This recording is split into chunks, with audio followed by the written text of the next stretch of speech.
NFL talk. We got a lot to get to. I got to be honest.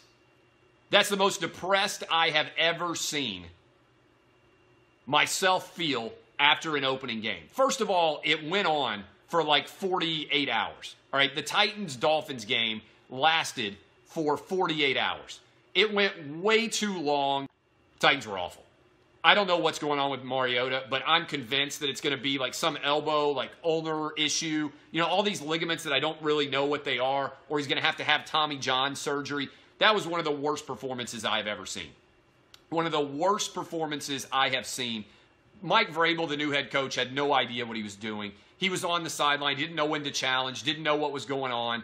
And Delaney Walker gets just absolutely destroyed on some stupid pass that Blaine Gabbert's in throwing. Blaine Gabbert is maybe the least aware quarterback in the history of the NFL. It's 4th and 7, and he throws the ball 2 yards to Dion Lewis. I don't even understand how your brain could make that poor of a decision.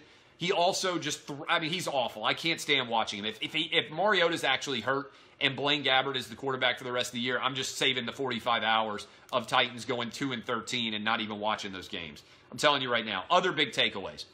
Fitzmagic is for real down in Tampa Bay. Ryan Fitzpatrick is going to Wally Pip Jameis Winston. Except I hope he doesn't have Lou Gehrig's disease and he's actually not that good. But he was flawless against the Saints. Jameis Winston may never start another game. Fitzmagic has come to the Tampa Bay Buccaneers. He was extraordinary to watch. The 4 worst performing teams, the Cowboys, the Bills, the Titans, and the Cardinals, were all atrocious. They were all so bad it was hard to sit around and watch them. I feel bad for all of you if you're a Cowboys, a Bills, a Titans, or a Cardinals fan.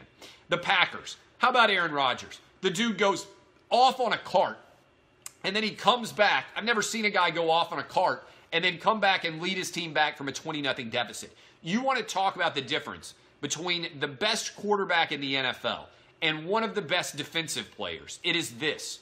Khalil Mack and other great defensive players make their living on mediocre and bad quarterbacks. Khalil Mack's defense had a 20-point lead. They were spotted.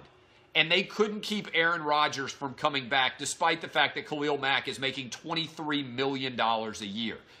Good defensive players don't matter when you have a great offensive player. The offensive player dunks all the time, right? The offensive player dunks all the time on the defensive player.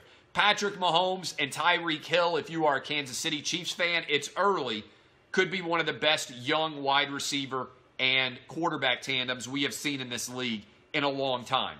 Super hyped quarterbacks went out and fell flat on their face. Jimmy G is dating a porn star.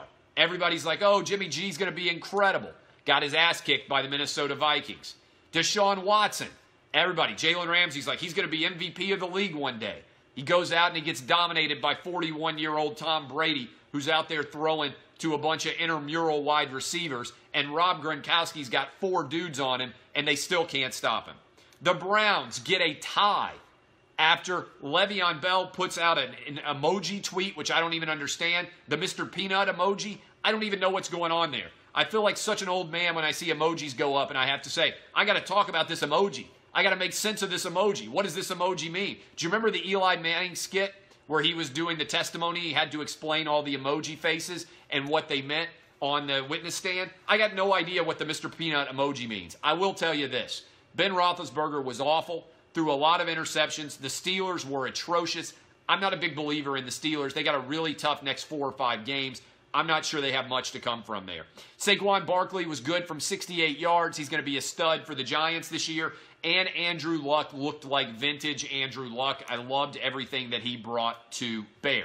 All right, that is the NFL. What NFL questions do you have for me? Again, reminder, my new television show alongside Rachel Bonetta, Cousin Sal, and Todd Furman debuts at 4:30 Eastern, almost exactly 1 hour from now. I cannot wait for you guys to tell me that you think I'm awful and that I shouldn't be on television. I really can't wait to get on Twitter and open up my Twitter mentions at the end of the show and see everybody saying, you are awful, you should never be on television again. Dak was bad.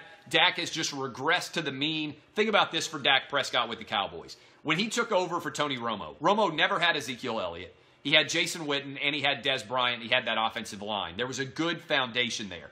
Now he's got nobody to throw to, and if you don't have anybody to throw to, you better be Tom Brady, Aaron Rodgers good in order to still be great. And he's not. He's just an okay quarterback.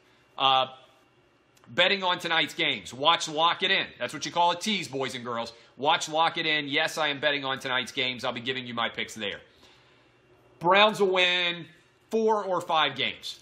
All right, that's what I think is pretty good. Oh, also, the Redskins. How about Adrian Peterson, fountain of youth performance? Nobody owned September better than Alex Smith. Reggie Jackson was Mr. October. Alex Smith is Mr. September. Nobody starts an NFL season better than Alex Smith. The dude is almost unstoppable when he starts a season in September, and then he just slowly gets worse for the rest of the season, and then he loses in the first round of the playoffs every year. That's Alex Smith. You can just set a clock by it. Nobody more reliable than, I'm telling you right now, than my guy, Alex Smith. Mr. September, by the time it gets to be January, he's going to lose to Marcus Mariota or somebody else. I got to tell you, if Mariota's hurt, I'm not going to be able to sleep tonight. I'm still a Mariota guy. I understand. There's haters coming for me all the time on these social media streets. They're stepping to me. Even the Titans' own team is coming for me, and I'm like the most popular Titans media fan by far. There's not even a number 2. Who's the second most famous Titans fan in the sports media? The Titans don't even have a second most famous person. I'm infamous at best, and there's not even a close number 2 to me. It's like Aaron Rodgers compared to everybody else. I'm telling you right now, Mariota's greatest days are ahead of him for sure.